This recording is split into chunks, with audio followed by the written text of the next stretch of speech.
didn't say that means. Well, that's okay. If you can't afford, we would rather just. No, hey, listen, want I'm you. just being a smart ass. No, not 50. Yeah. Sorry. Just sit down. Yeah, I'm just being a smart ass. Everybody else here must be going. I tried.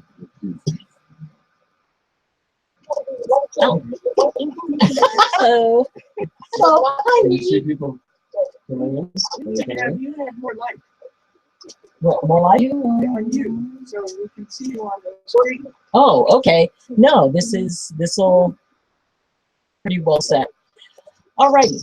So, welcome everyone, and welcome to you.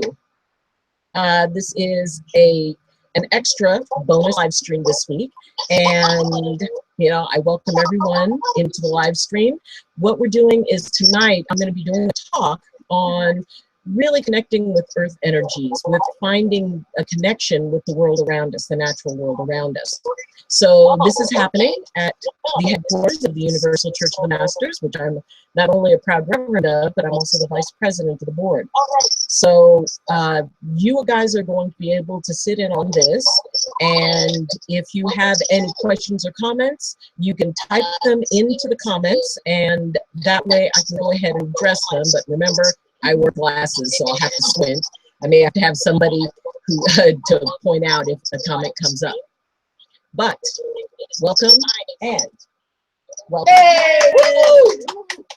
So tonight we're going to be talking about the connection that we have. And sometimes in a world where it's very easy to get kind of caught up in the sounds and the noise and the cars and the stuff and the houses, and all the things that kind of separate us from the natural world, it's very nice every once in a while to take a breath, to wait, and to really notice how much of a connection we do have, to really be able to see that we are not separate from the world around us.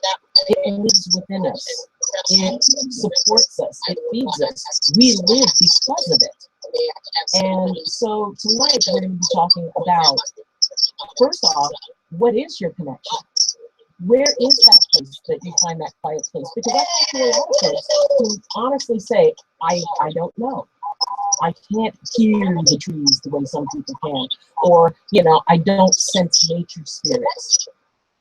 And these experiences, while very rare and very special, it doesn't require being able to have an elf step out of a tree and wave at you in order to feel a connection with nature. Often it's very subtle. Often it's very quiet. And when we can calm ourselves down and find that quiet, still place, and I'm going to be teaching you guys, and it's really great we've got a small group because I can do the thing that I wasn't going to do, but I can do anyway now. We have a small group. That will make sense by the end of this evening. So, starting off, first off, I'd like to hear, what is your favorite natural occurrence? Some people really love a good thunderstorm. Some people like to listen to the rain. Some people like to just hear the wind moving. What is your favorite way to be in nature? What is your most connection? I like a blustery day. A blustery day. I like to be out in the Out in the bluster. Yeah. So, I want to feel the wind. one of those cool autumn days when the leaves are blown in circles and it's slightly overcast, but the wind is, it almost feels like it's blowing you forward. Yeah, that's fun. That's a lot of fun. Anybody else? The waves of the ocean, the tide goes in and out, the consistency of it, that whenever I'm at the ocean, I always think that there's someone on a faraway shore who's wondering what I'm thinking, or what I'm doing, or whether I'm standing there. And in that moment, we're connected. But I've always thought there was something very timeless about the movement of the ocean. There's something very secure in it. It's like hearing a pulse that is just there in the pulse, the rhythm of it. It's amazing. Anyone else? Yeah, it's red because you go in there and you're still. And so you just I'll tell you what, hold on just a second. I realized something that I needed to do. Sorry guys, I forget this occasionally. Okay, Yes. Well, no, I need to mute the computer so that the sound picks up on the mic and it's not echoing back. So for those of you, you guys know I do this occasionally. Anyway. Okay, but what I like about a redwood forest is you can feel it, you can hear it, you can smell it, and you can sense it, and it can just be like you're all by yourself in this wonderful room of the love it. I mean, it's just an amazing thing to be. So, especially if you can find a circle of purpose. Oh yes, it's a full sensory experience. You know, to be able to experience it on a physical level, and experience it on an energetic level, experience it on a spiritual level, because there is body, mind, and spirit or connection to nature. Anybody else? How about you? I have two. One is when I see little weeds growing through the cracks of the digging. Cool. Because it's like, fighting back. And then my other one is, even though I really don't like mushrooms, I think it's kind of gross. I really like seeing little fairy rings in the middle of like downtown. Yeah. It's like, still. Yeah, I see you. Even in the heart of what is man-made, nature always finds a way. It was from one of the Jurassic Park movies. They said nature always finds a way. And there's a program that talks about life after people. Yes. And in every single scenario, ultimately, it goes back to this beautiful natural setting that you would never know mankind was at. Yet it's lush and it's green and it's alive. And we're a part of that. We don't have to be separate from the world around us. It was, some people say that, well, we are stewards of the earth. We are the ones here to take care of it, which, I mean, to a certain degree, I think that's true. I also have a different viewpoint. What can live without the other? Can the earth be just fine without us? Yep. Can we be just fine without the earth? Nope. Well, in spirit we can. But Well, in spirit we can. Physically, it might get tough. Yeah, even then. But that's a whole other that's not for today. Well, that's the talk you're going to lead. So the idea, yeah. So the idea that we are in this amazing, wonderful environment that we have a symbiotic relationship with. We are a part of it, so therefore, we're the stewards of ourselves. The earth is there to take care of us and be taken care of by us. It is our friend that occasionally needs a little help with something, and we provide it, we help it. And yet, at the same time, it says, okay, I got this. Eventually, I will reroute it. I don't care if it doesn't work for you. I'm going to reroute this. And it's like, well, okay. When I was in the Amazon, one of the phenomena that happens in the village is periodically ants will march through the village. And if anybody has ever studied what the ants do, and they just take out everything in their path. They can strip a full cow down to its bones in a matter of hours. There are millions of them, and nothing can stop them. And so as I was in the village, fortunately, it was not the time of the year that happens, although, you could see them. I said, well, what do you do? They said, well, we leave. yeah. They know that there's nothing they can do to stop it, and there's nothing they want to do. Because after the ants go through and they come back to the village, everything is clean. One of the problems is things like tarantulas and snakes may get up underneath, the homes. There isn't a single thing. There isn't a speck of food. There isn't a speck of dust. It is as if the ants came and cleared everything. And do they eat the homes too, or do they just? No, they just clean them. Everything. Well, now. Yeah. I mean, they don't do dishes, but they will go over the dishes, and if there's any scrap of food on it, they'll take it. But the villagers recognize that that's what nature does. You can either try to resist nature, or you can find harmony with it. Now, how do we find harmony with it? By finding harmony within ourselves. by accepting that fire, water, earth, and air exists within each and every one of us. What is the regulation of our temperature but fire? The minerals, iron, calcium, all of that, that's earth. Air allows us to breathe, allows us to do everything that we want to do. And if we don't have it, things go badly, quickly. And water. We were born and created in water. Water is what we mostly are. When you can take a look at yourself as just a collection of natural elements, it's a lot easier to be able to go, okay, I can surrender a little bit of my humanity, a little bit of my separateness. I can say, for the next 10 minutes, I'm going to be a stone. I'm going to consider the stone inside of me, my bones, my teeth, the elements inside of me that resonate with the stone people. In the Native American tradition, often referred to as the stone people. And to be able to connect with the stone people within you, all it takes is being able to realize that you already have stone in you. So it's connecting to that part of yourself, and then once you get that, then you connect to that within something else. So what I'm going to do is I'm going to be passing around a bowl that has stones in it. And you can pick them. This is kind of heavy. Can you help me with that? Got it. And just kind of go through the bowl and pick one. Find a stone that you think is cool looking, or that kind of feels good in your hand, or maybe one that talks to you. For whatever, however you would choose it, go ahead and choose a stone. We're going to be doing something with those stones later. And understand this is a stone that you already have a contract with, so you will be using with it. And I've done this type of demonstration for many years now. Not once have two people ever gone after the same stone. They may have thought the same, the two people may have thought a stone was cool, but for some reason, one person will go, but it's not mine. These are an extension of the stone within you. So you guys will be able to connect to that particular stone.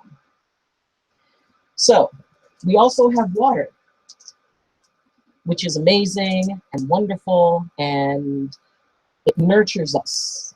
We are alive because of it. Our bodies will almost immediately begin to sustain damage through the prolonged lack of it. And yet, it's really surprising how many people just, they have a really unusual relationship with water, as I've noticed. Either there's too much rain or too little rain. There is, the idea of, oh, don't go near the water because you can't trust it. Because I had somebody tell me there's a general theory that you never turn your back on the ocean, which there is wisdom in that. Why do you think there's wisdom? Because you have the waves that come up and keep you away. Yeah, the waves can take you away. The undertow can take you away. And, when we consider, many of us have had situations where maybe we had a drowning scare. Maybe we almost drowned. Did anybody here almost drown? Yeah, or even if you're drinking a bunch of water and you start choking on it. Sure. Immediately there becomes this relationship, okay, there's something wrong with water. Water is out to get me. Actually, I had somebody tell me that. Water is out to get me. Screw the ocean. Screw water. It's only waiting to sneak up on me. And and he had a very scary experience with water. And and it used to be a common thing when people were trying to teach their kids to swim. Well, just toss them in and they'll figure it out. And Survival does things. yeah, survival does amazing things, but it also creates fear. It creates a story. How many people have a story about an aspect of nature? Yes. Well, I've almost drowned 3 times. Mm-hmm. And I found out today that somebody important to me drowned. Oh, I'm sorry. That's brand new. Yeah, So, I'm very sorry. Yeah. So yeah, it can be very powerful because there's light and shadow and everything. Is the water the cause of it? Well, it's there, but there's no ill intent. There's no instinct for it. Their nature is nature. It's neither good or bad. A rainbow is no more good than a tsunami is bad. They're simply natural events. There's nothing personal, and yet it's hard not to build up a story. As my friend who was completely opposed to anything water-ish, you know, he refused to take baths. It's like showers were barely what he could tolerate. And he said it wasn't fear, it was hatred. And when, you know, when we would talk, and, you know, and he'd say, it's like, well, I said, but you understand you're 70% water. And he goes, yeah. And if I could do something to change that, I would.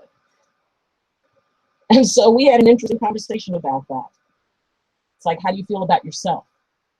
What is your connection? He felt totally separate from the world around him because there's so much water in the world. Yet he didn't make that connection until we started talking about, it's like, well, there's, you know, the planet is mostly water. You're mostly water. You know, it must be really hard for you to feel like you fit in. And he said, you know, people talk about going to the beach and talk about how relaxing it is. He said, I find nothing relaxing about it. I said, well, you consider moving to the desert? He said, yes. Wow. I said, well, but you know, there's rain there too. And there's water there. It's just you can't see it. So I spent a lot of time talking with him, a lot of time working with him. And ultimately, he realized that the water was not personally against him. He had actually created a story where the water was, it had something out against him personally. And so we sat, and I just put a glass of water in front of him. And we sat there with that glass of water for the longest time, and he just stared at it. And I said, okay, move the glass closer to you. And at first he wouldn't, and then he did. I got him to place his fingers in it, and rub his fingers together. I said, is it hurting you? He said, no. I said, is it doing anything to you? No. I said, well, why don't you, will you drink the water? And he said, well, yeah. So he drank the water. I said, how does that feel? And he goes, well, you know, I feel a little better. I feel refreshed. And I said, so water can be good? So we had to go through this whole process of him slowly learning to trust water.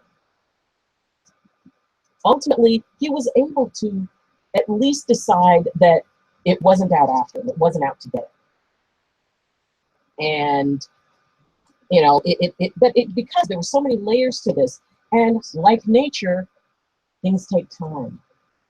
The Grand Canyon didn't form in a minute, and it formed from water. But it took a very long time. When somebody has anything deeply ingrained in them, it takes a long time. If they feel totally disconnected from the natural world, that natural world is just a place waiting to hurt them, and we're only safe inside houses. That cuts a whole lot out of your life. It disconnects from a part of yourself it's already connected to. You know, fire. I was in a Native American church ceremony with a young woman, and one of the elements is that there's a huge fire right at the center of it. And this young woman had attended Native American church. She loved Native American church. She loved sweat lodges. She loved tending fire. She had a deep, you know, wonderful relationship with fire until her trailer caught fire. She woke up, it was filled with smoke.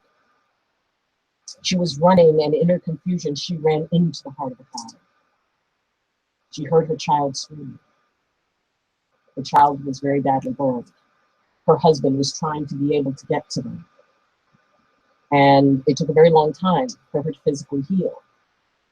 And when she came back, she was heartbroken because her relationship with fire had been completely disrupted. It was something that was a cause of pain. It was something that tried to take her daughter from her. And it became a very intense and painful thing for her to have to deal with the separation from something that on one hand, she had always loved, and on the other hand, had damaged her. And so she came into ceremony, and she went up and she knelt right in front of that big, huge fire. And she wept, and she said, why? Why did you do this? And she spent the whole evening with us holding her in prayer. And she stood and she yelled at that. She cried. She railed at it until she was empty. laid there in front of it. She curled up and she laid there in front of it. And she found her peace. She went into a sweat lodge, surrounded by heat, in the dark, steam.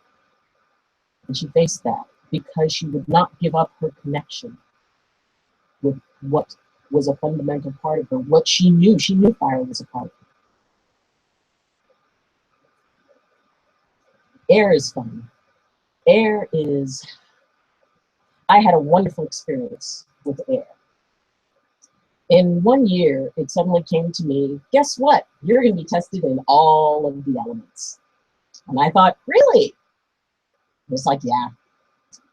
And over that next year, I had opportunities come to me that challenged me in each of the elements.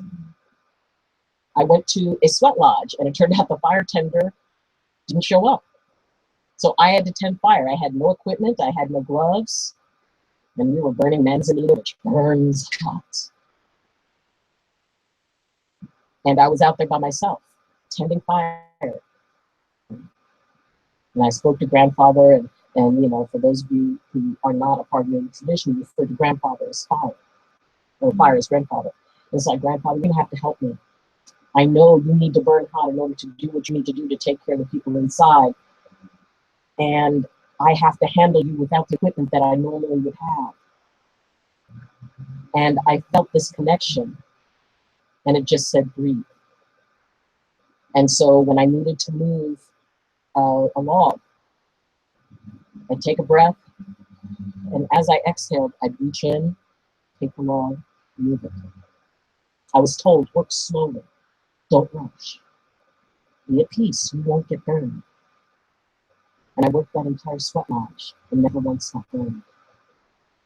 And the whole time, the more I did it, the more the heat, I couldn't feel the difference between the heat and my skin. And it just became a breath and movement.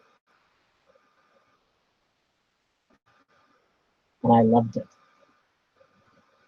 And my test in air was, I was sitting down and, you know, on my computer, and all of a sudden, you're gonna jump out of a plane. Excuse me? What was that? I must have heard you wrong. Oh, no, you didn't. You're gonna jump out of a plane. Really? Why?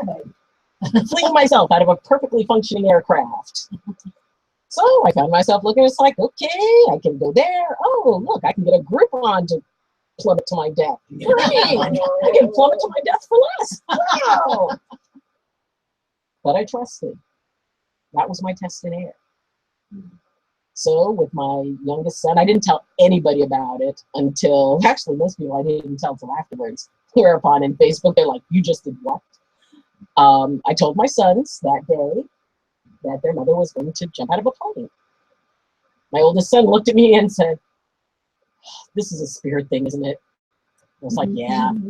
He goes, oh God. It was a lot for him because he's an atheist. So my youngest son, who was a pilot, he wanted to go with me. So he went with me, and he got to sit in the co-pilot's seat, which he got one of these old, like, World War II parachutes that hang down behind you. And, you know, the pilot looked at him, and, you know, so they talked because, you know, Jeremy had had like 10 hours towards his license. And so the pilot goes, well, okay, here's your training. If I tell you jump out that little door, count to 10, pull the rope, we'll find you. End of training. So that was his. And I was strapped to a perfectly nice young man. You know, they don't let you jump out by yourself. It's tandem jumps. Now I'm hoping it's like, okay, it's like, oh, you're loving life, right? Not thinking about anything bad, feeling good. Yeah, didn't have a fight with your girlfriend. He looks at me. So here I am, strapped to someone, and we go up 15,000 feet. And the little door part is just open. And he says, well, I got to lean out because it was raining. So we actually had to get above the cloud line. So he leans out to take a look. I'm hooked to him. There I am. Oh, that's a lot of air. That's a lot of air. So, we were sitting there and, we reached the point and it's like, okay, everybody, we're going to go. And I was first in line. My son said it was a fascinating experience to turn around, look, and see his mother roll out of the plane. And we rolled out. And as he kind of rolled back so I could see the plane going away, I'm thinking to myself, oh God, I hope this isn't a bad idea. It's a little late for I'm that. a little late for that one. And then we rolled, and I'm just looking down, and I'm surrounded. We were still in the cloud. So it's just cold. Immediately, the cold made everything numb. I didn't feel my body. And all of a sudden, I was falling, and bam, the clouds part, and I see the earth.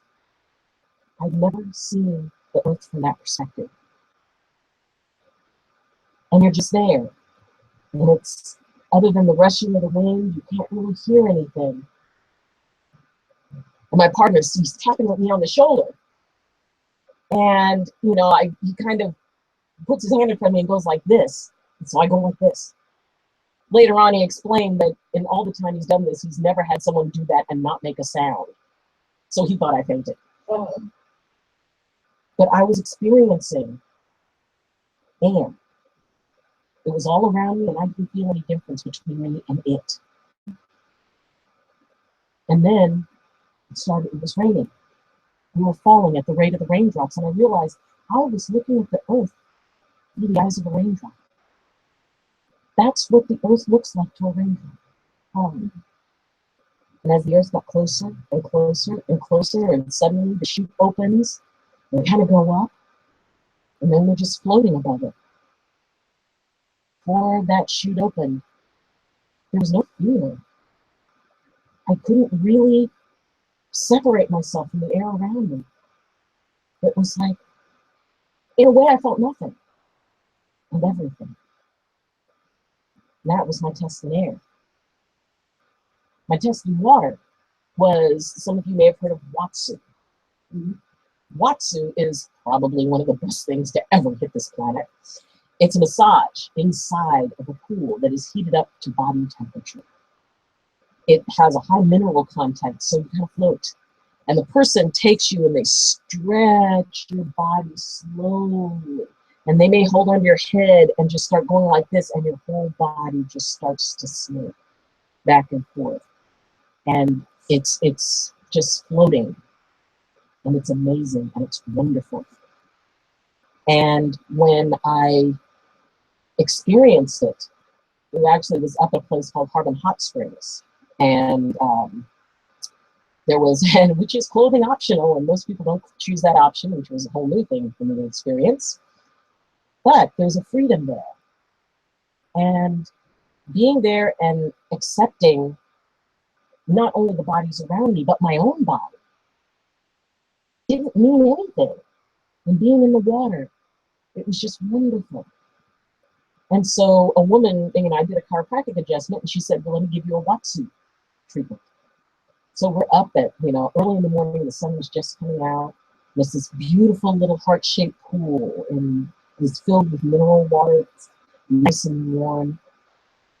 And she explained that at first, I had these little nose plug, and she explained that she would just be moving me through the water. That was level 1. And, most people just go with level 1. She said level 2 was where I went underwater.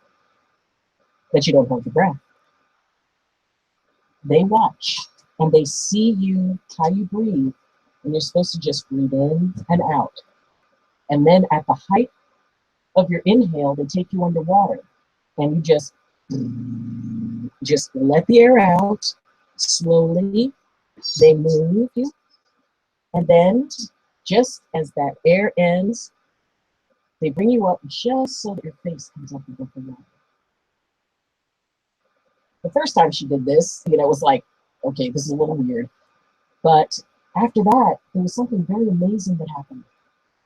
When I let go of the fact, my doctor's mind kicked in. It's like, okay, first off, you've got more air in your lungs than what you normally breathe. You've got to reserve it. 2, This woman is not going to stand here and hold you to water till you die. She knows what she's doing. A lot of people do For this. business. So, I allowed, yeah, bad for business. They're supporting you. Well, they're just holding you and supporting you. And so once I went into my analytical brain long enough to say, okay, body, because my body needed some encouragement from the analytical brain.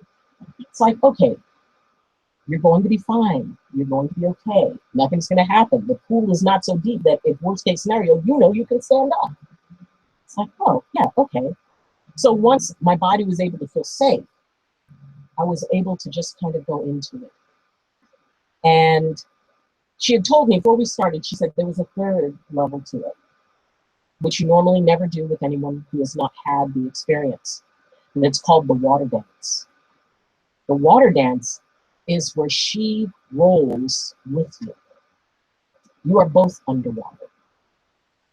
And your body is rolled, and she uses her body to roll yours. And she's still being aware of your breathing.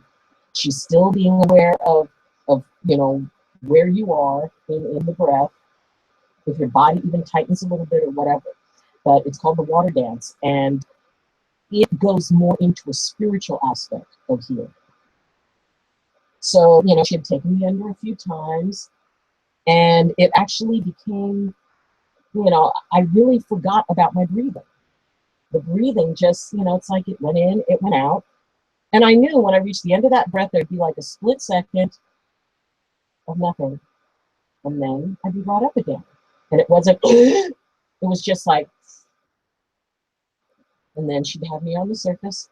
And then all of a sudden, I felt her rolling with me. And I knew that she had begun the water dance.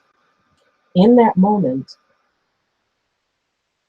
I was no longer a person. In that moment, I became a gray whale, newly born.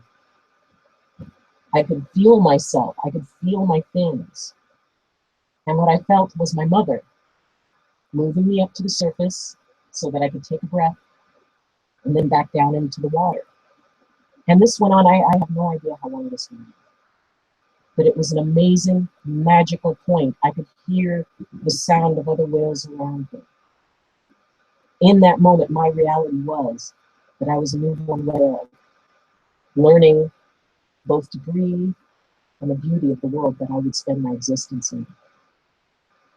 Eventually, the dance stopped, and she brought me back to the surface and just moved me around and then sort of brought me out of it.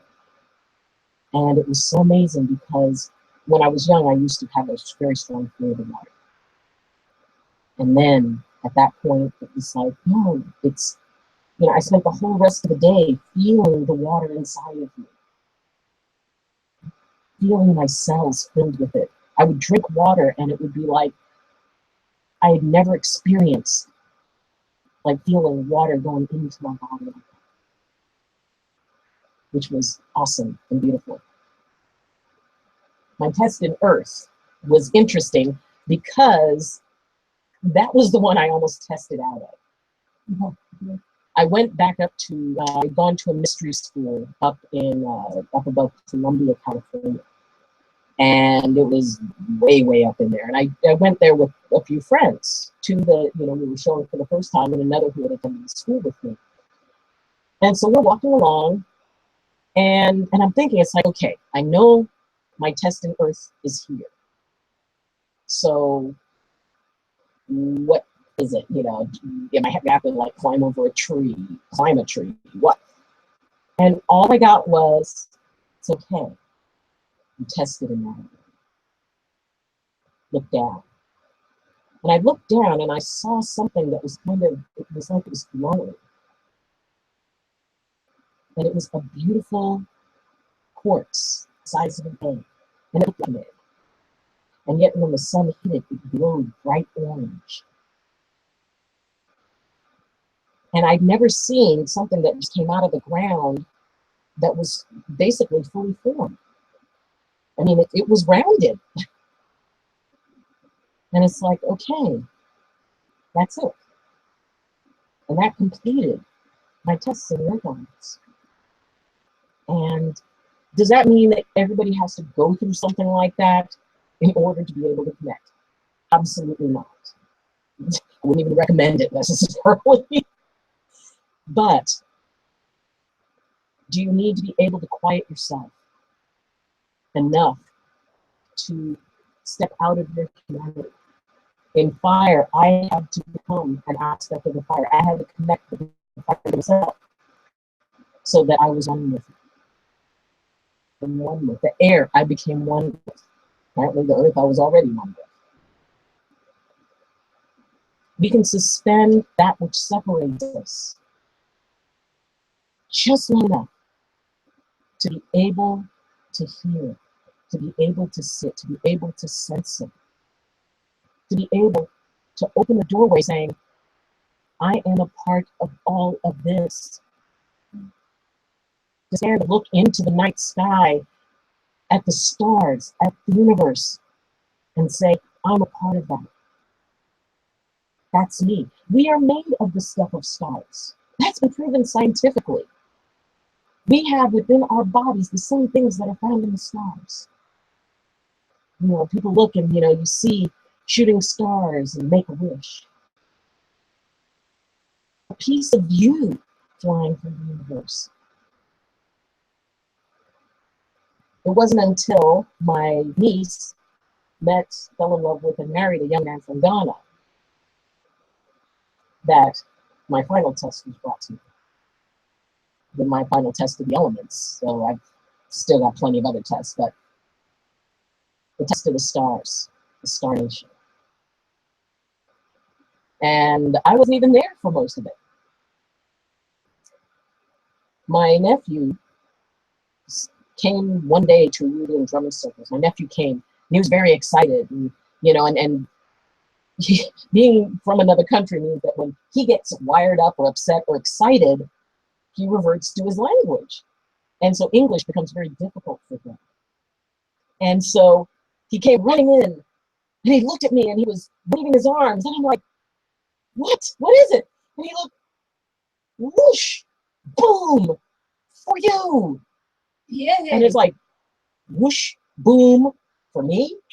It's like, what is whoosh, boom? Whoosh, boom, whoosh, boom. And it's like, okay. So we sat down, and I got him to calm down. And once he calmed down, he told me that not far from his village, a meteorite had fallen, and it came down. And normally they would come in at an angle. This one came straight down, and it struck a tree and shattered it into pieces. And, you know, they went to go dig it up and said, no, wait. And so they waited, and it unburied itself. They went and they found it sitting just at the bottom of the hole. So they held a big gathering because they referred to them as thunderstone. They said, when thunderstone lands like that, it's meant to work with a medicine man. And so they gathered the medicine men, and they do a ceremony, and they ask Creator and they ask Spirit, who is this meant for? Who is the medicine man who was supposed to carry this? And one of King's brothers worked with one of the medicine men. He contacted the king, and he said, your aunt, she must come to Ghana. And he said, why? And he said, because, you know, when thunderstone came, and when we asked Spirit who it belonged to, Spirit said, your aunt Nini must come. And so after a couple of years, which, you know, took that long to kind of organize my life and save up money to go to Ghana, I went to Ghana, and I received my meteorite, which is here. As soon as I touched it, my hands were like this, and it fit perfectly. And I could feel every place that it had been. I could feel the sensation of moving through the universe. Near misses, and a little bright light that was off in the distance. And that light started getting brighter and brighter. And then as it became clear, I saw that it was the earth. And as I felt that sensation, the heat that poured over me as it was entering the atmosphere, and I broke out in sweat. You could see the charring marks on it. And I knew in that moment that we were meant to be together. That whatever destiny it had, it came through the galaxy to meet me.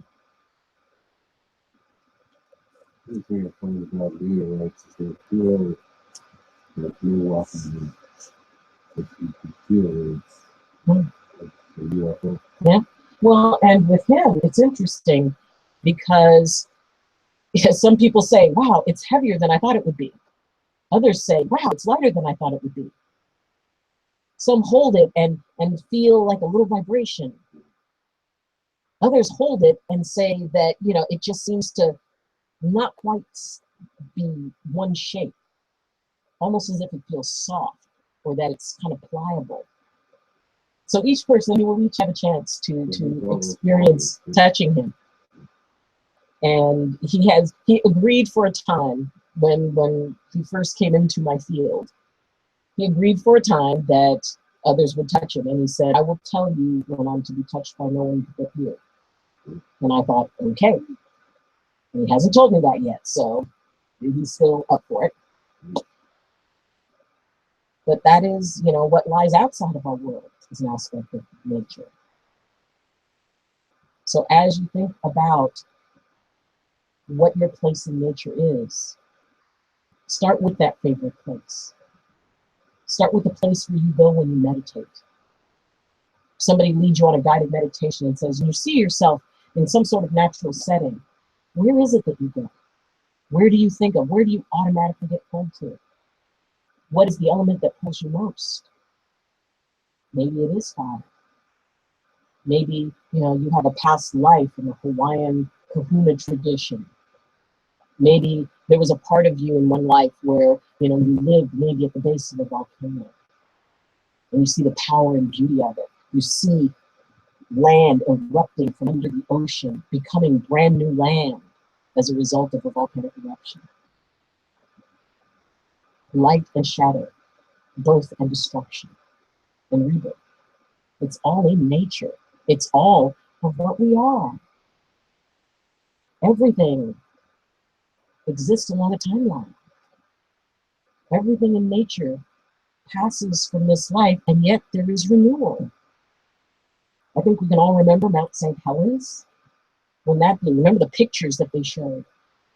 How devastating it was. It was like there was a giant scoop that was just taken out of that mountain. And it was gray, and it looked dead. And yet, if you were to see that, look at the pictures of it now. It's lush and green. No, the trees look like toothpicks. And all the little animals that lived underground, you know, and then survived. Yep. And it is renewing itself. I mean, the Napa Valley, the reason that we have the wonderful grapes we have is because that was volcanic. It renews, it restores. Maybe like Corky when the wind blows. And, you know, no matter how tired you are, if you step out and the wind starts blowing your hair and you almost feel it as if it's pushing you to dance with you. When that rejuvenates you. Maybe it's going to the water, maybe it's going to the ocean, standing and looking up at a waterfall, watching it come down, or going behind a waterfall, or going into the ocean and feeling it. You been in the Gulf of Mexico? How warm it is. You know, you move into the ocean and it's almost like it envelopes you. But the thing with going to the ocean is that you're in the midst of all Mm-hmm. and do it when was there. Because again, with the presence of the waves from the wind, Mm-hmm. right? And the waves and the wind and the music. And then Mm-hmm. and the consciousness is similar to a sunset. And the intensity of it in Texas. Mm-hmm. Higher. Yeah. It's we just there in the midst of it. Yeah. The Druids and the ancient Celts spoke of earth, sea, and sky. In fact, it's one of their oaths, by earth, sea, and sky. Because fire was viewed as something in, you know, the British Isles, in nature, when does fire happen? When sky meets earth, when there's water present, lightning striking something. That is how fire occurs naturally. In many Native American traditions, fire is called grandfather because it is believed to be the first element to truly want to work with us and help us move forward, to bring us light, to bring us warmth, to teach us. So there's sort of a very warm relationship with that. You know, I think that's true because they ignite, you know, when you have a one cell amoeba and it sparks. Well, that's when a cell divides, kind of creates an ignition. Yeah, it's So very there's likely that's true. yeah, there is that spark. And when we think about, you know, the way that we feel about elements in the natural world and being in the forest, I am very, very fortunate and very tickled to have a cabin that rests on the stump of an old growth redwood and within the secondary ring. So we built the cabin inside of the secondary ring. So I am quite literally inside the cathedral. You're surrounded by fairies. I am surrounded by, I'm in the fairy ring, and it took me months to be able to sleep because it was just so, it's like, okay, this is way more nature than I'm used to. And, you know, a few steps down from where my cabin is the San Lorenzo River. And directly across from the river is a cliff face and a rock cliff face. So it's like stone, this huge wall of stone that reaches up and then surrounded by it. So it took me a while to be able to match that frequency because it was more intense over a prolonged period than I had ever known. But it was still amazing. It was still, you know, I go there and I can breathe. I feel that I can breathe deeply. I feel that if something is weighing on my heart, I can go down and I can put my feet in that river and it just draws it right out of me. I can take a walk among the trees and pick the wild raspberries and wild blackberries and just be able to be and not be anything.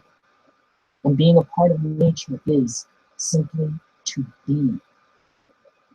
You don't have to be anything. You know, a squirrel is not worried about, you know, how it appears to other squirrels. And it's not worried about, yeah, yeah.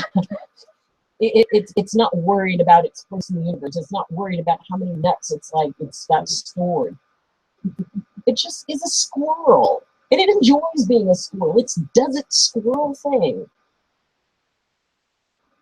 You let go of the birds. You let go of the expectations. You let go of the story. And that puts you in that place of nature. Now, coming back to our friends, these stones.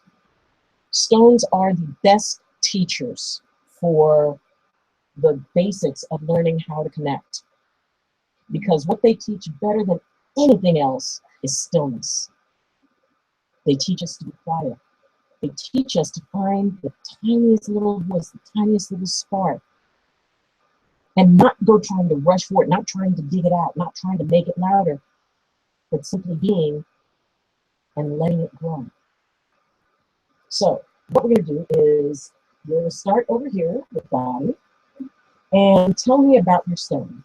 Well, the reason I chose my stone is because it was taking as much trees to have some to it.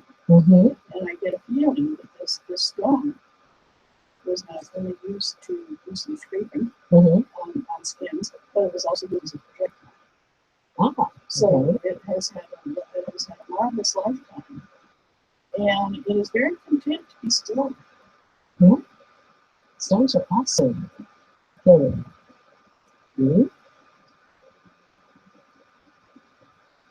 It's really pretty. Okay. Yeah, stones are pretty considered pretty. It actually, without like pretty rocks. Okay. And that's the one that you have a relationship with. And it's not that they have ego or, oh, I look better than the other stones. They feel what you feel when you think, oh, that's pretty. What is it that you feel inside? What are you projecting? If you're looking at someone And it's like, wow, they're really pretty.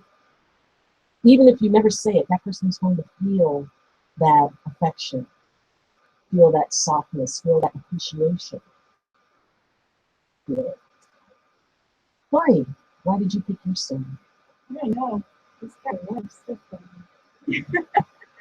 But I was drawn to it. I guess I'm a bit of a reader. Mm-hmm. And so as soon as I looked at it, I thought, yeah, yeah. And then when I tried it a different way, it was lion. Mm-hmm. And so I really resonate with the path of this one. And it's like, where I read, it's like the inside is broken. Mm-hmm. And then the inside is filled with air. And when you can turn it a different way, is interest. Oh. I just felt the resonance of those. It's not only like broken down, it's chipped here, and so I get the sense of time. Cool. Awesome. Thank you. Yes. How do you choose your stone? Well, I remembered that we could take it home, Mm-hmm. and that made it an easier selection. The stone I have is perfect for the ceremony that I do, where you're supposed to have a walnut-sized stone that's flat. And it is. And I don't believe I've ever seen a stone that was naturally tumbled that was so flat. Mm-hmm. And so I'm marveling at the perfection of it. And I love the utility of it. And there's a lot more going on that I don't know. I wanted to inject the word respect earlier when we were talking about some things. There's dominion, steward, stewardship, and then there's respect. And I just, when I go places, what comes up for me is respect for what I see, what the natural world brings forth. So I'm pretty blown away by this incredibly circular tumble.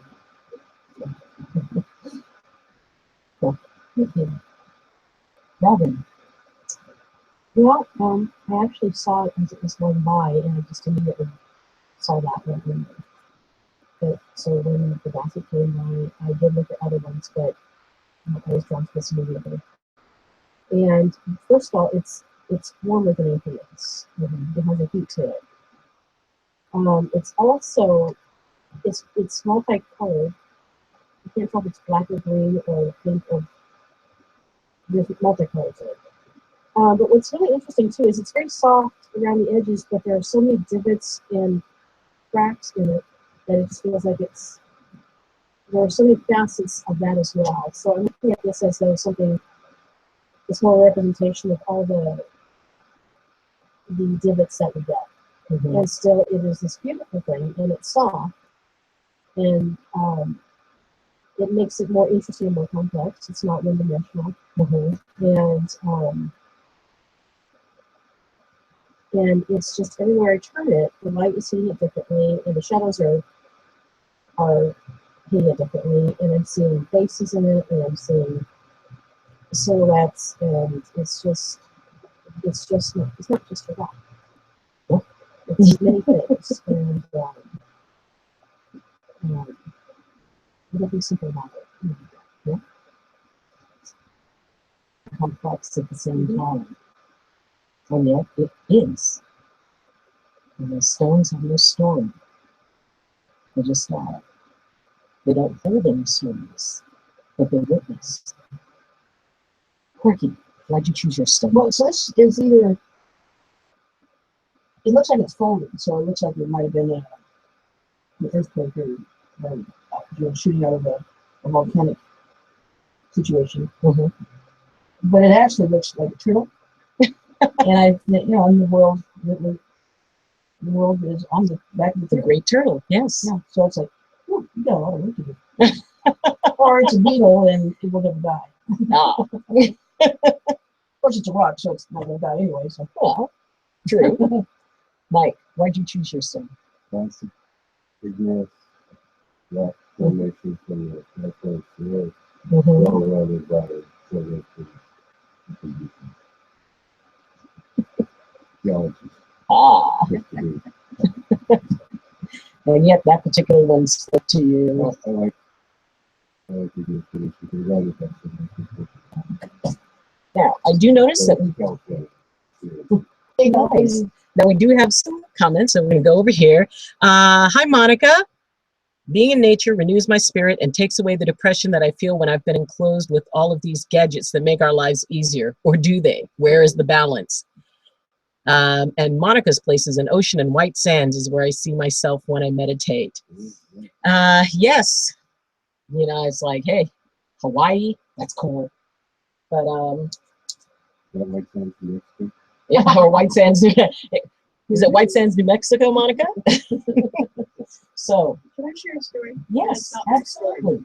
It's Quirky's story. Well, you can. Yeah, Is it okay if she shares Of course. your story? All right. We were on the Big Island, and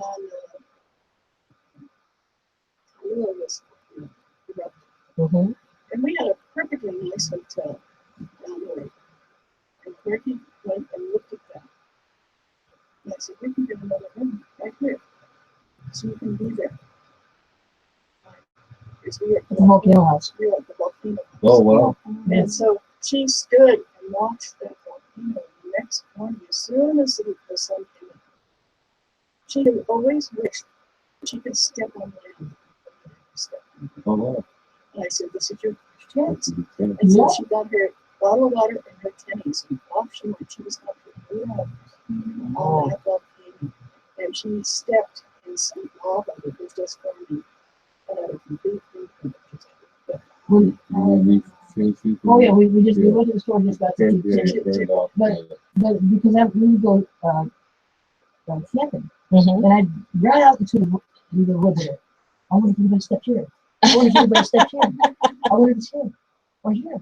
And I just go, jumping around, going, maybe here, maybe here. And so when somebody shares that with you, that's what I said. Oh man, I mean, and it's volcano. Yeah, Oh. it's powerful. When I was in Costa Rica, one of the places that we went was Arenal. And Arenal is this amazing, beautiful spa that sits at the base of a huge volcano. So you pull into the driveway and you look up, and this immense volcano is up above you and smoking. It's like, really? That's actually a Really? good sign. Like, Because it's venting. images of Pompeii are going through my head. The old days, Pompeii. Yeah, it's like I must have been there because it's like, oh, this seems like a bad idea. Something's telling me this never ends well.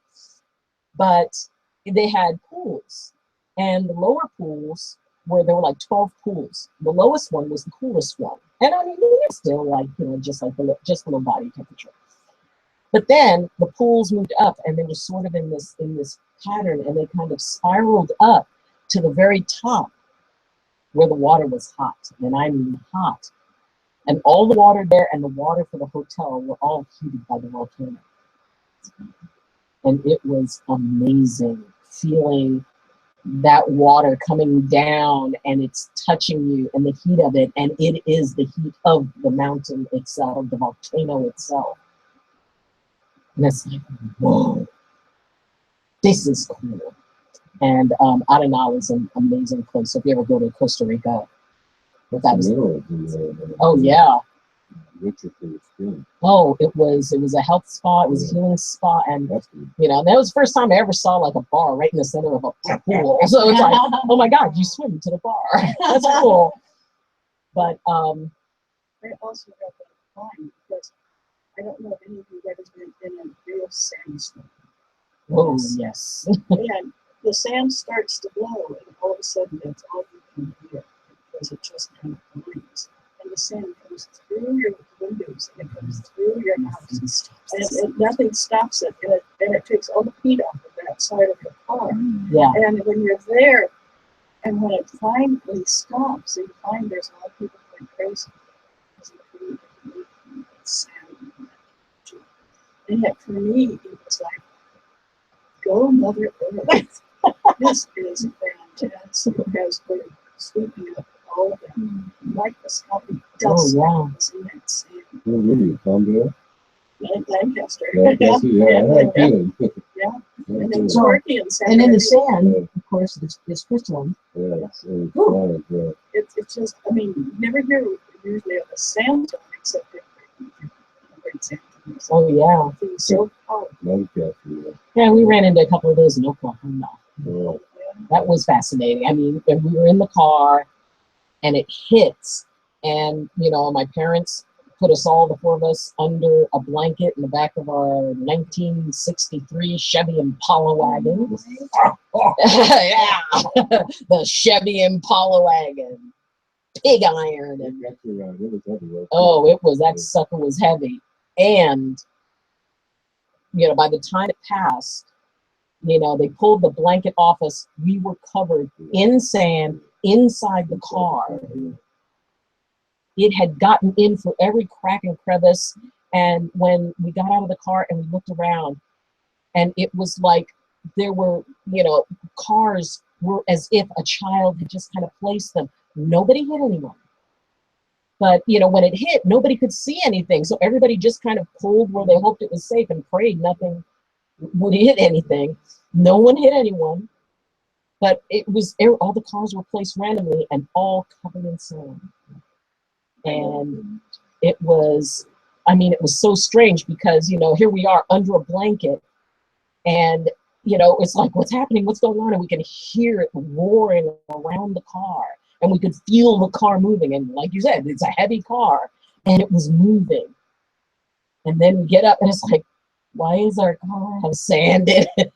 The windows were up, but it doesn't matter. I lived on the 11th story of an apartment building when I was younger, and the sand got into that apartment Yeah. in Abu Dhabi. Oh, okay. In the UAE. Mm-hmm. And we were in the middle of an apartment building. Yeah. I mean, it wasn't safe. So it was just close to pretty modest. We were on the 11th floor and the windows were closed. And we had windows, and then there was like a really deep windowsill. Mm-hmm. And there was a way you could actually close that before you can go into the house. And it was like full of sand in there. And it got on the floor, and we trailed it through the house. And we were on the 11th story. Nature finds a way. Nature will always be able to bring itself wherever it chooses to be. Yes. I have a related story. In 1964, my family traveled in a 1962 station wagon. We drove through Mexico, and when we got to Mazatlan, it was raining. Well, we were probably there for maybe 4 or 5 days. But on that one particular day, it was raining. We were on the coast, and my mother looks down. The ground is washing away into the ocean, which is probably common. But as she's looking down, there's this immense trove of indigenous pottery and figurines and tools. And for the next, I don't know, 2 hours, we we stood there, or we didn't stand, but we ran around picking up these hundreds and hundreds of little things as they were being washed into the ocean. And if you rubbed them a little bit, they would disintegrate. Yeah. And it just like sort of like this is what eons does. This is the flash of the great centuries. It was amazing because we had a pretty good idea of what we were looking at, but we were watching it wash off to sleep. Yeah. And just running around trying to pick it up. And you can't stop it. That's What's going on over there? what's going on over here. It Oh, looks like my an X-ray screen's of somebody's back. okay. Screensaver. Come on, you. So for those of you who are actually watching me on the camera, we'll just try to get my screensaver to come back up. Alrighty, so That's right. It's close. it's still working. yeah. So for those of you who are watching, it's just that I can't see you and I can't see your comments for a moment. So we're gonna take like a 5-minute break while I get this taken care of and have some water. And then what we're gonna do is we're gonna be doing something with your stones that may help you hear them a little bit more deeply. So break time while I do this. Hey guys. Anybody have to go to the bathroom? That's where I'm going. Glasses might help.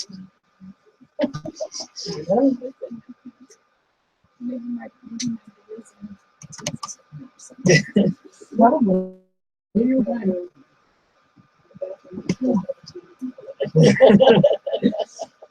Oh, yeah.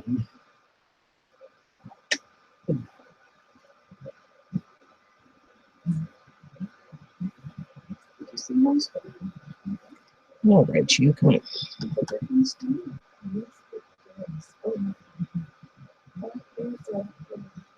There we are. Yeah,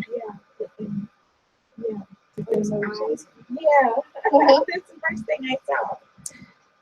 So, for those of you here while everybody's taking a break, so I hope you're enjoying it, and I'm still going to be doing my program on Thursday.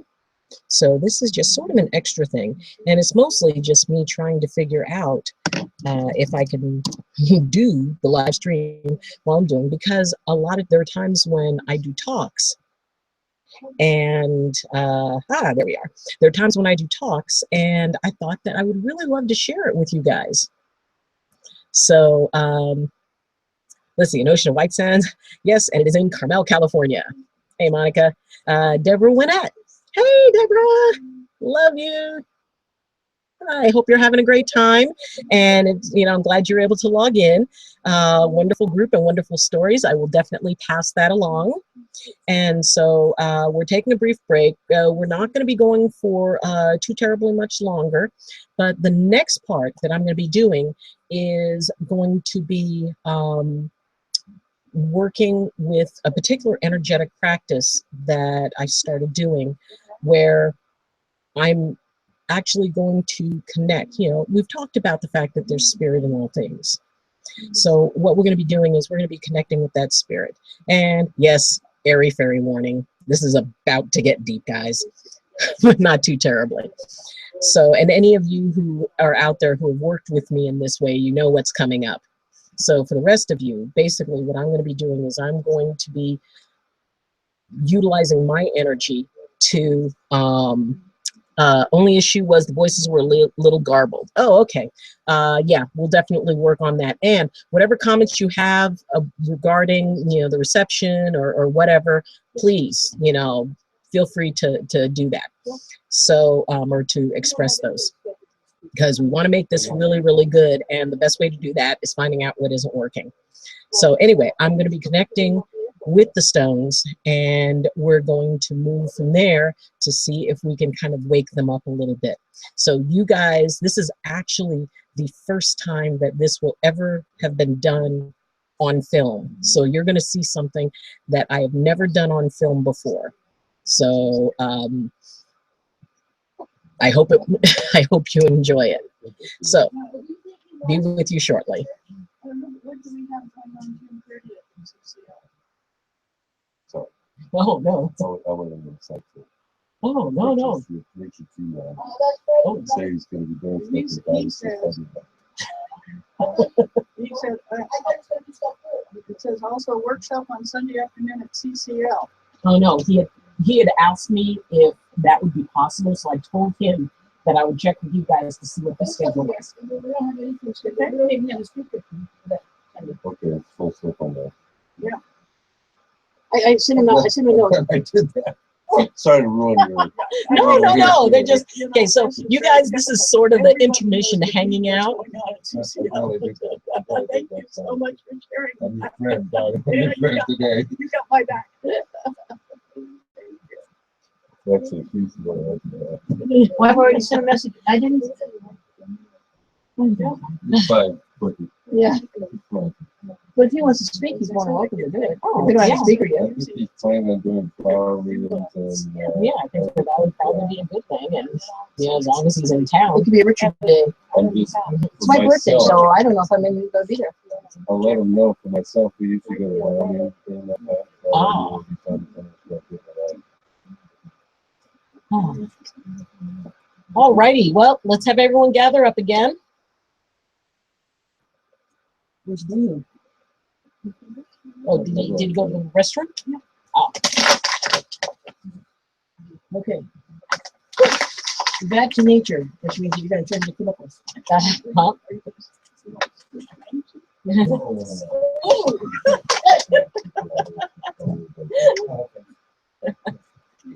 Let's see. So I'm going to turn this over here a little bit.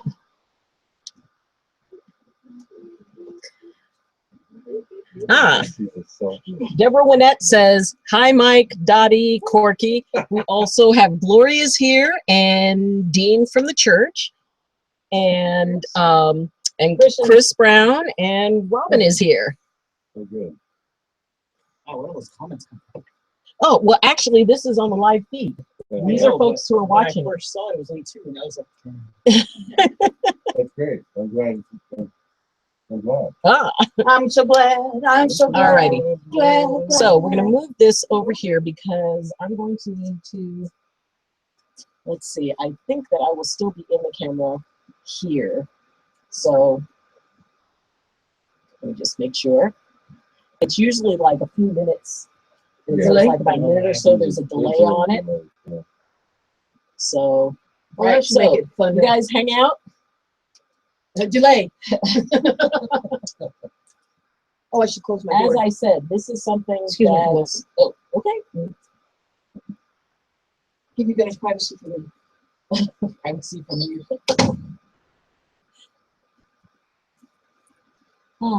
So, Of course, I've got to print in. Print out. this is something that, oh, just let me out, mistake. Alrighty, I have never actually done this being filmed, and I considered whether or not I felt imbalanced with it, and the answer I got was yes, that this was something, this goes into an energetic work that I do that it really is a little bit awkward for me because I was always, taught, no, when you have energetic or spiritual things, you do not record them, you do not film them, and that was something that I really have struggled with because I also feel that this kind of thing, it's important to be able to share. How do you keep mystery? It is important to be able to, and we live in a world of social media. We live in a world where we are connected by, by the technology. And one of the ways that people can learn about other things, one of the ways that people can be empowered to step into their, whatever it is that they would like to do is sometimes to see it. So I meditated on it. I asked the elements, I asked the stones, and I was told, yes, it was okay to do this. This is where the old world and the new world start to integrate in a new way. Exactly. It is an old world thing. Not, I come from that. Yeah. But in order to integrate into this new world and to move forward in evolution, Yeah. you have to understand this is a necessary gift. And to reach more people, to be able to have people who are, wow, I do something like that, so that they don't feel alone. So I do believe that in that way, while we still do it respectfully, we can be able to share on a bigger level. So, so you guys, welcome to this part of it. And yeah, I'll be really interested to hear what you guys have to say regarding observing something like this, because that's kind of important to me, to really see how this experience fleshes out. And as I go into this, I'm not really going to be talking with you, because I'm going to kind of go into sort of a altered state.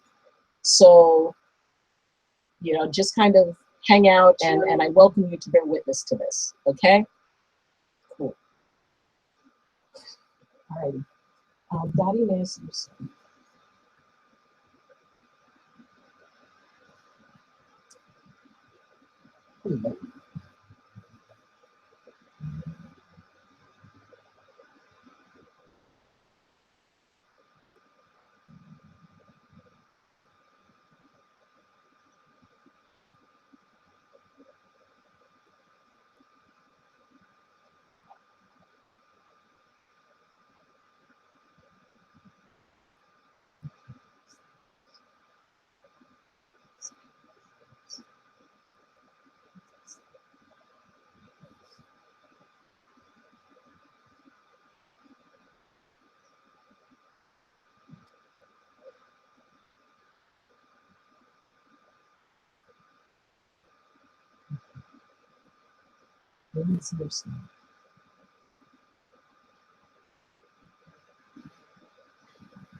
Definitely.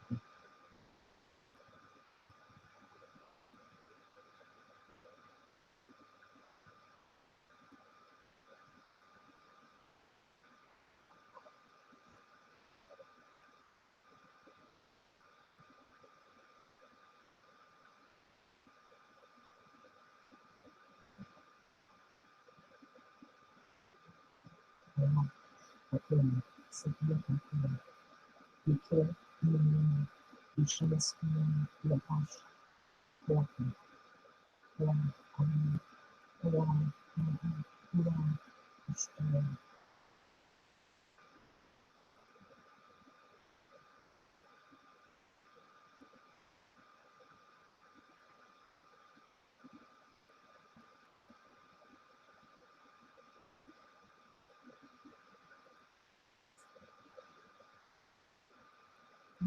Seriously?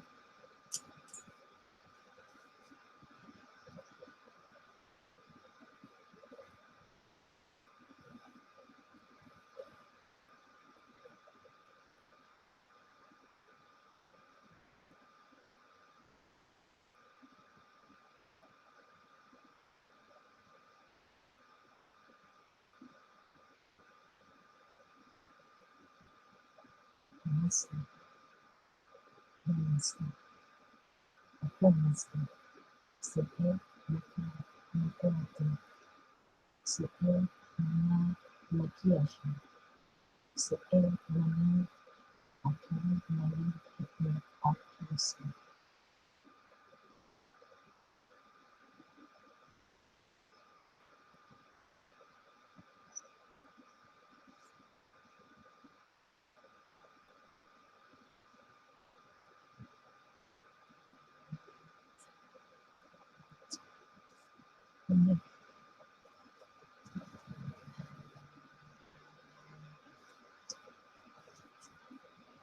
They're straightforward, just like you.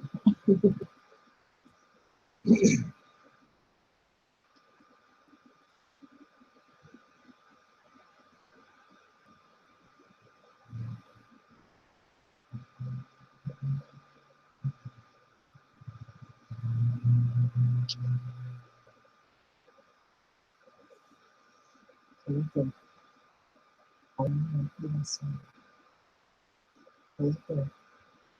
Ayleen, Ayleen, Ayleen, Sophia, Ayleen, Sophia, Ayleen, Maria, Senior, Ayleen, Ayleen, to say Ayleen, Ayleen, Ayleen, Ayleen, Ayleen.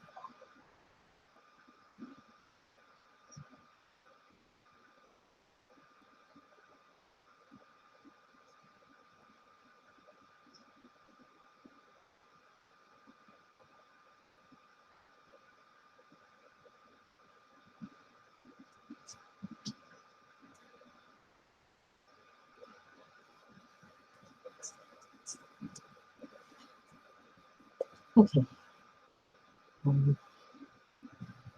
So, for those of you who, yeah, I'm sure that you couldn't hear all of what was said. So,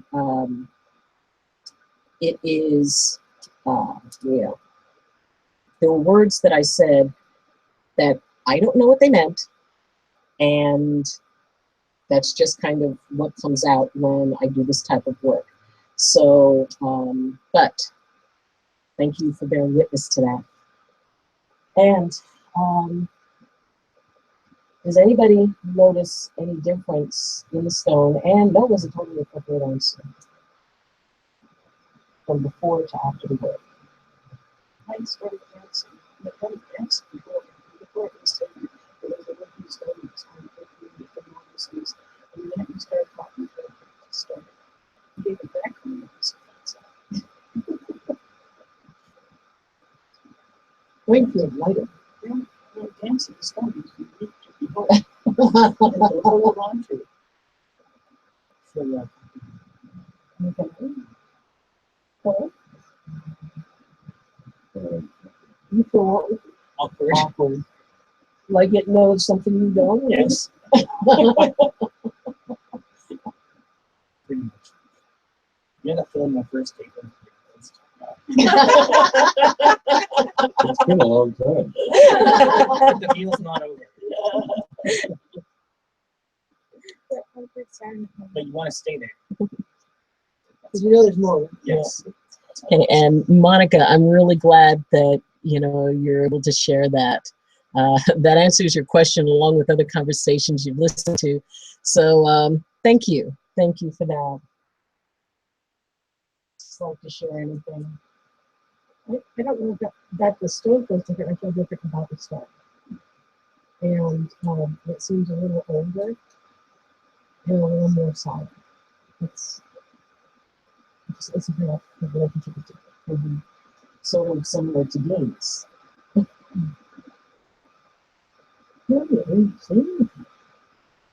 Feels like this kind of vibration. I guess but then when I looked at it, there's like 2 hours now.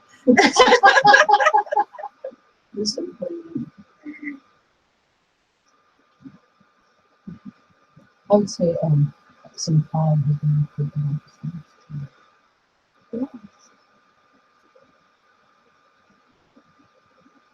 Anything with you, Mark? It's deeper into presence. Basically, what this process does is it amplifies the frequency of the spirit inside the stone. It wakes it up a little bit. And these stones, as I said, these are yours. It's not that they're your possession. They're now your friends. They're now your partners. They're now both your students and your teachers. You'll learn about each other, and they will help teach you stillness. If things are being stressful, hold your stone. Ask it questions. Ask it to clear up something. Ask it to help you to find clarity. If you can't slow your thoughts down, ask it to help you, to show it to you. And just allow yourself to get quiet and listen. Match the stone. Even if it's nothing more than, gee, I wonder what it'd be like to be a stone, and pretend that you're a stone. But it's through that we're able to take those first steps into being able to connect with the natural world. We start with the stillness and then move back. And as you become more comfortable with going into that still place, that's when things like trees that have also a very steady, stable energy, yet they have more vitality and activity than a stone would. And you'll notice different types of stones. These are river stones, so their whole energetic is about things moving past, about detaching, about not allowing anything to hang on that doesn't serve. It would be a different experience with a lava stone that came from fire, that is about both the aspects of creation and destruction. There'd be more of a vibrancy to it, more of an intensity to it. They're about building and bending things to the environment. Lava just comes in and covers. It takes over. It plants itself, and then it just builds up from there. There's stability in it, as opposed to that gentle letting go. So experience different stones. Take a look at your relationship with the natural world around you. Maybe you've got plants in your apartment. Have you ever actually sat with your plant? Place your fingers in the soil. Imagine what it'd be like to be a plant. Just for every plant I've ever had. That one's plastic, so that one would be all right for it. No, you know that's the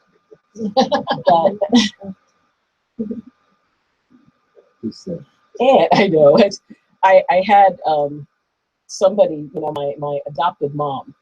She is a whiz with plants. I mean, she carries the heart of Costa Rica within her.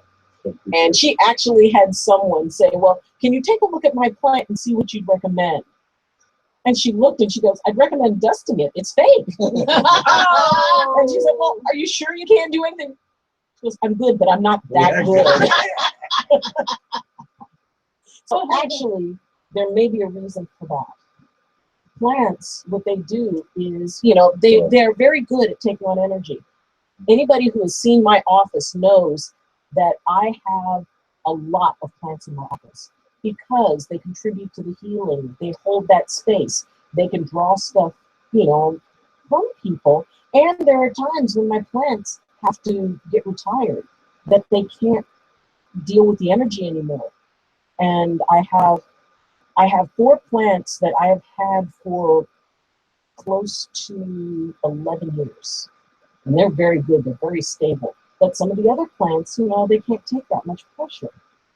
And so, you know, they stay with me for a while, they help as much as they can. So it may be that these plants have been trying to help you. They've been trying to draw some of the pain out of you. They've been trying to, and they do that voluntarily. Don't feel bad, because that's what they do. When you chose that plant, that was a spiritual agreement. And they wanted to help you. And because they own attached to life or death, because everything is about renewal, it wasn't a bad thing for them. It actually gave them purpose. It was an agreement. So don't feel bad about it. Your relationship with plants may change as you start to relax around them, as you don't feel like, you know, you're going to do anything to them. There are some very hardy plants that if you would like, I can find you some nice hardy plants that are very resistant to energy and can be very just kind of stable plants that would be good for you. Would you like that? Okay, we'll get you started basic. I'll talk to a few. We'll find you one that goes, oh yeah, go ahead, bring it on. But understand that that's also a healing aspect. When we do ceremonies, often we'll have cut flowers. And what they do is they absorb energy. And I mean, you know, most of the time you get roses, they usually last like, you know, at least, you know, maybe 4 or 5 days. You know, somebody gives you roses, you put them in a vase, and for 4 or 5 days, they're still up. I have had cases where roses that were just beginning to bud were brought into a healing ceremony, and because of the amount of you know, energy they took on from the person being healed, we have completely dead roses by the end of that afternoon. But it's not bad, because that's what, you know, that's their gift. They don't mind, they're not attached. They're okay with it, because we always ask. You know, whenever we have flowers in a ceremony, whenever I am, you know, dealing with anything, whether it's a stone, whether it's a plant, I explain to the plant what I would like it to do, and it tells me, yeah, I'm up for it, or I don't think so. And if it's I don't think so, it's like, well, thank you very much for your time, and then I go to another plant. So they don't think as we do. They don't attach as we do. They're not mad at you. You're not on some sort of plant, you know, most wanted poster. You're on the plant watch list. No, they view it as you are another aspect of nature. And there is an energetic exchange that is meant to happen. You'll find you one that you can talk with that can be nice, basic, hardy, and that you won't kill. And we'll teach you how to be able to talk to each other and how to take care of it. Okay? All right, there's hope for you. Yay! Go Dean! Go Dean! All righty. Does anybody have any questions, comments? Let's see. Let's take a look over here. Let's see. Deborah said that when you activated mine, they talked, quote, to me through my feelings. And yes, I'm glad you brought that up, Debbie, because, you know, empaths, people are empathic, and there isn't anybody in this room who isn't. That can be a doorway to actually have a deeper relationship. And Dean's looking at me questioningly. Do you understand what I mean when I say empath? Yeah. Okay. Now, there's a consciousness in this. What you're feeling when you got it back and suddenly it was like, okay, now I feel awkward. That's because it was connecting with you energetically. It was connecting with you emotionally. And yeah, it can be a little weird to have something talk to you on that level. It's speaking to you on an energetic level where you're not accustomed to that. A lot of us are sort of accustomed to things talking to us on different levels.